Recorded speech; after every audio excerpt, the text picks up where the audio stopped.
1984, the kidnapping of Chowchilla was a well-known story that captivated the country.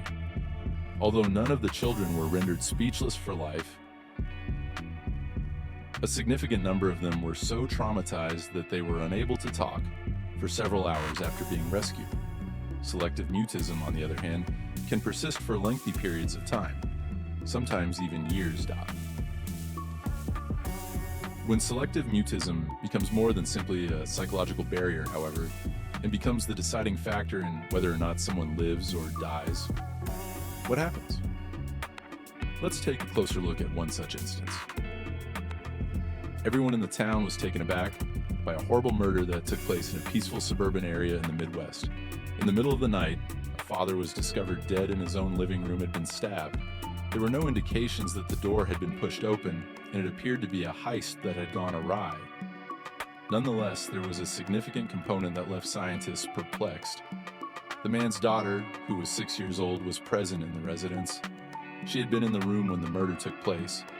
She witnessed everything. But when cops asked her what occurred, she didn't answer. She didn't even yell. She merely gazed, transfixed. The youngster wasn't physically hurt, but emotionally, she was petrified by terror. Her mother, who had been out of town during the murder, came back, desperate to persuade her daughter to talk. But the tiny girl stayed mute. As weeks passed, suspicion began to fall on family members. Investigators began to doubt if this was a random house invasion at all.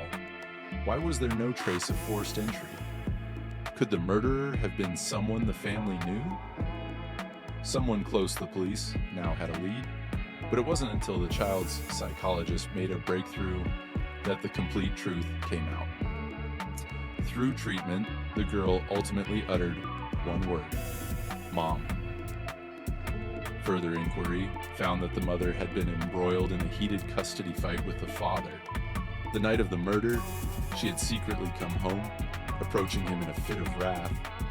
The small girl had witnessed everything, but had been too scared to speak, wondering what may happen to her if she disclosed the truth. The case was ultimately solved, but not without significant mental wounds inflicted on the youngster, who would bear the weight of that night for the rest of her life. Children, like this little girl, confront significant obstacles in judicial systems across the world. In the U.S., regulations frequently try to shield child witnesses from the pain of testifying, but when the youngster is the only witness, this poses a unique difficulty. How can justice be served when the most vital voice remains silent? Cases like this challenge law enforcement, attorneys, and courts to walk the difficult line between safeguarding a kid and seeking the truth. After the mother's incarceration, the girl slowly began to improve.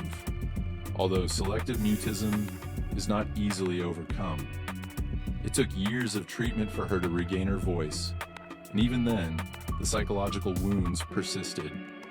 She may have been the silent witness, but her silence screamed volumes, exposing a devastating reality that shattered her family and town forever.